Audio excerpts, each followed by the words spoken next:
for years we've brought you stories of Aussies who've lost all their money to faceless scammers. Our hope was that one day the big banks that failed them would finally be forced to take responsibility and compensate them for their losses. Sadly, that hasn't happened, and now we're running out of shows. So this is the update we would have liked to have run if the government and the banks had done their job.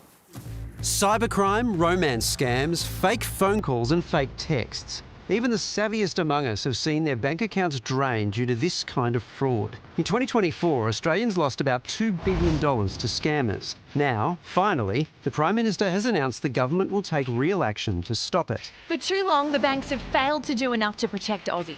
Under this new law, the banks will be responsible for refunding lost money to customers. This is the strong action long called for by both Australians and my husband, Sam Taunton. In a surprising twist, the banks welcomed the legislation. The head of West Command's-NAB telling the Project, "Look, we made about $30 billion in profit last year, and that's after tax. Naturally, we used that windfall to buy 4 Labubu super yachts, but then I was visited in the night by some ghosts who were all like, 'We wear the chains we forge in life.' So then we decided to use what was left to stop Aussie retirees from losing their life savings just because they clicked on the wrong link. Scrooge out, Indeed. And this move is something genuine consumer advocates are thrilled with. This is the news we've all been hoping for. We are going to see results just like in the UK, where 86% of scam losses are reimbursed. There have been concerted efforts to combat fraud over the years. The banks regularly touting their illuminated locks and protective birds of prey.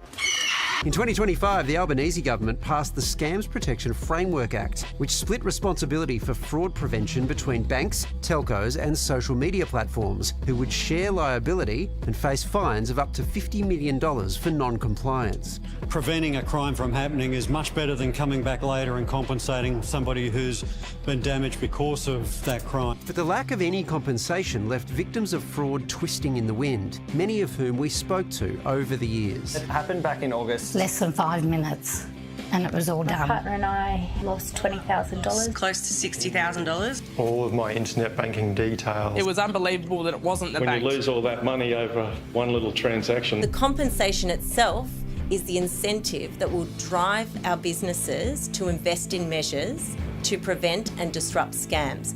Without being on the hook for those losses, what is pushing banks to do better? While this might all sound like a fantasy, it's as real as the other big stories from today, like the end of all war, scientists reversing climate change, and Sam Taunton winning a gold Logie. Things that once seemed impossible, unlike the prevention of financial fraud, something that is, in fact, very possible. Okay. Or is it? Thank God I wore my good hat. There's a lot happening there. Back to reality slightly, because those laws obviously have not actually been introduced. Margot Robbie, believe it or not, isn't married to Samuel Taunton, despite his hat. I think she could be Prime Minister, though, so we will check in on that. Absolutely. Harriet Spring is one of the many people who has shared her story with us over the years. She lost $1.6 million to a scammer. Harriet, thanks for being with us once again. Why should the banks be the ones financially responsible for scams? Without skin in the game, they're never going to pick up their socks. They answer to the shareholders. They don't answer to their customers. So unless they're on the hook for reimbursing, they're never going to improve their systems or improve the outcomes for customers. It's just not in their interest. And in fact, they're almost disincentivised to improve their protection on scams because they make a profit from it. The more people have to borrow because they've had money stolen, the more interest the banks earn. Since we last spoke, though, the government has passed the Scams Protection Framework Act. What did you think of that? Yeah, look, it's better than nothing. That's great. But not only will you have to take on the banks as a victim, but you're up against the telcos and the meta transnationals. I mean, talk about David versus Goliath asymmetry. There's also a suggestion in the SPF that smaller banks will be held to a lower standard. So what, if you bank with a smaller bank, you don't deserve the same protection? Harriet, we've been speaking to you about this for a while. Some things have not changed. For example, your glasses, still spectacular. Fantastic.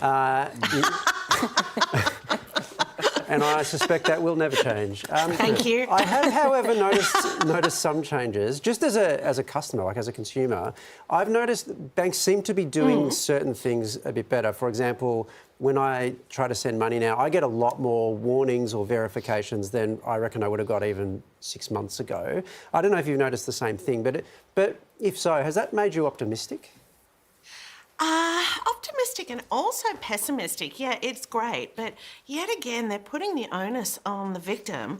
It's almost like they prompt you with questions to say, have you checked? Have you checked? Because if you say yes, it's entirely on you. So in a way, you could be cynical and think, well, are they just making sure that the liability firmly remains far away from them, or are they introducing protections? I don't know. I'd like to think that the banks are good guys, but from my experience, I'm kind of a bit disillusioned on that front.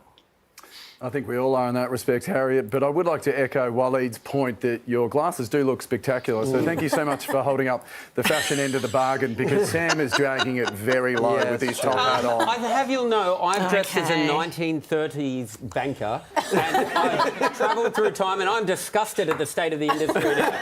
My colleagues would not stand for this scam. Thank you, I appreciate that. Well, OK, Harriet, I guess to sum everything up here, why do you think the idea is so crazy that Prime Minister Margot Robbie would marry me? You're asking dressed like that?